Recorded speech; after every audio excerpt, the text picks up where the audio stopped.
Welcome back to Regional Food Japan. This is part 2 of my yakitori school, and in this video I'm going to be showing you how to prepare authentic yakitori tare using Kikko Nihon soy sauce, which I introduced in part 1 of this series.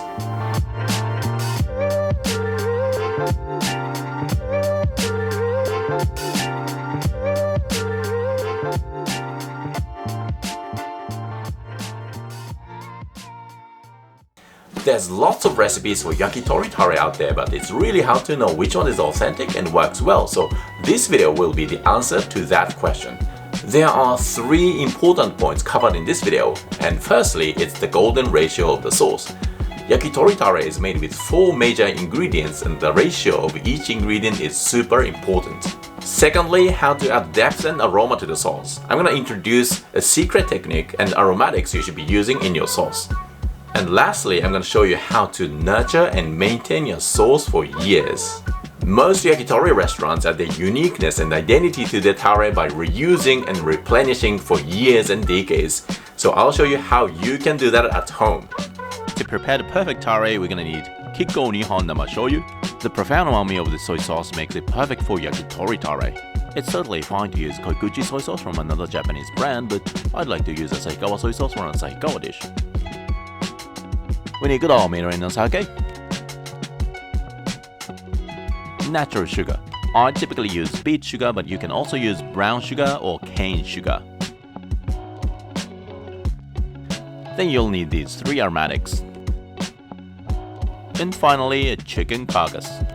This is kind of optional, but I recommend you use it because it adds so much umami to the sauce. Now make sure to take notes. Here's the golden ratio of the sauce. You need 1 part sugar, 1 part sake, 2 parts mirin, and 2 parts soy sauce. This is going to be a great base for your tare, as you can achieve the perfect balance of sweet and savory flavors and profound umami with this ratio. Next, we're going to roughly chop the carcass so that it will release more umami.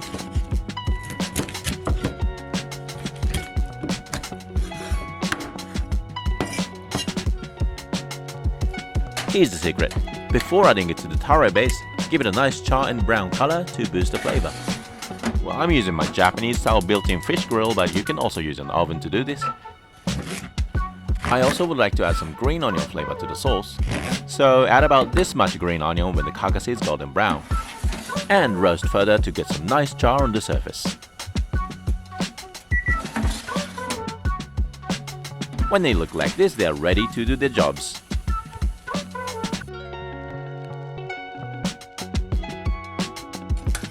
Now we're gonna add the roasted carcass and the green onion to the tare base and simmer it until slightly thickened.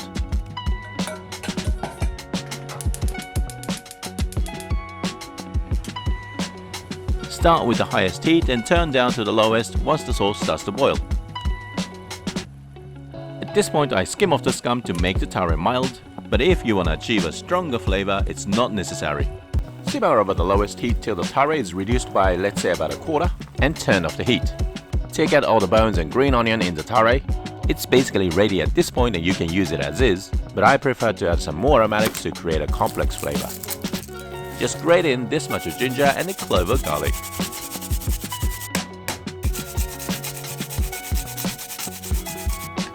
The tare is ready when it's cooled down. Strain it into a glass or ceramic jar and store in the fridge.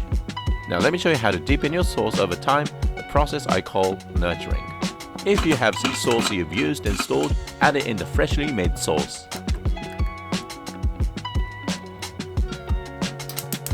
Now we're going to simmer it for about 10 minutes over low heat. Once you've done that, turn off the heat and leave it to cool down. Get yourself a jar that's clean and sanitized and strain the sauce into it.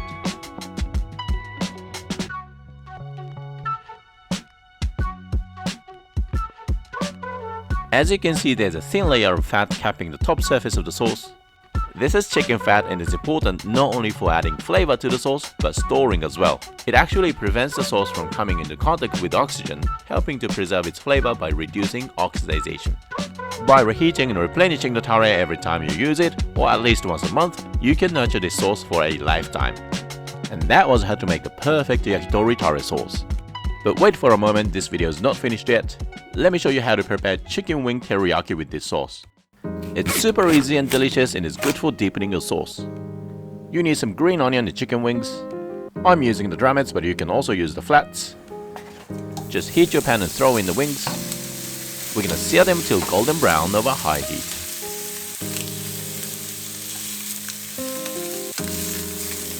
I'm gonna go in with the chopped green onion now. It's important to char the onion a little bit to enhance the flavor.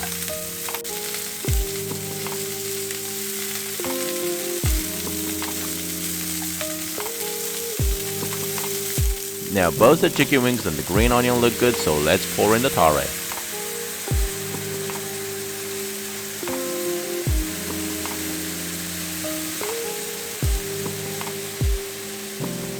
Now simmer for 15 minutes over low to medium-low heat.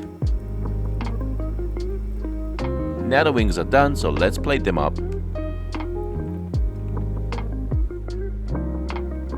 Now that was how to make chicken wing teriyaki. As I mentioned, it's really easy and it's a convenient recipe when you replenish your tare, so make sure to try it. Don't forget to strain the tare back into the jar when it's cooled down. In my next episode, I'm gonna show you how to make shinkoyaki, Hokkaido's local yakitori. Right, that's it for today. If you liked the video, give it a rating and don't forget to hit the subscribe button. Thanks so much for watching and I'll see you guys next time.